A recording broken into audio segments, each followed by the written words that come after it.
తమిళనాడులో అసెంబ్లీ ఎన్నికలు ముంచుకొస్తున్నాయి. ఈ సమయంలో రాష్ట్రంలోని 1,31,00,000 మంది మహిళల ఖాతాలో ఒక్కొక్కరికి 5,000 రూపాయలు జమ చేసింది. అక్కడి డిఎంకే ప్రభుత్వం కలైజ్నర్ మహిళా హక్కుల పథకం ద్వారా తమిళనాడులోని స్త్రీలకు నెలకు 1,000 రూపాయల చొప్పున ఇవ్వాలని స్టాలిన్ ప్రభుత్వం నిర్ణయించింది.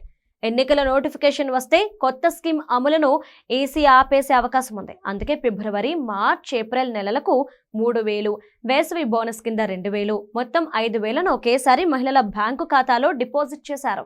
గతేడాది జరిగిన బీహార్ ఎన్నికల ముందు అక్కడి బీజేపీ, జేడీయూ సంకీర్ణ ప్రభుత్వం మహిళల ఖాతాలో 10,000 రూపాయలు జమ చేసింది.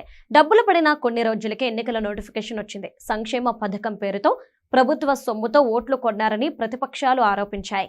బీజేపీ, జేడీయూ కూటమి ప్రభావం చూపిందో 10,000 మ్యాజిక్ పనిచేసిందో కానీ బీహార్లో గతంలో ఎన్నడూ లేనంత భారీ మెజార్టీతో విజయం సాధించారు.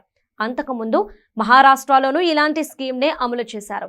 లాడ్లా బెహాన్ పథకం ద్వారా నెలకు 1,500 ఇస్తామనే హామీతో ఎన్నికలకు వెళ్లిన బీజేపీ కూటమి బంపర్ మెజారిటీతో గెలిచింది.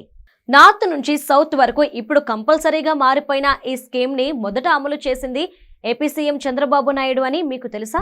అవును, 2019 ఎన్నికలకు ముందు అప్పటి ముఖ్యమంత్రి చంద్రబాబు పసుపు కుంకుమ పథకం ద్వారా ఆంధ్రప్రదేశ్ రాష్ట్రంలోని మహిళల ఖాతాలో ఒక్కొక్కరికి 10,000 రూపాయలు జమ చేశారు.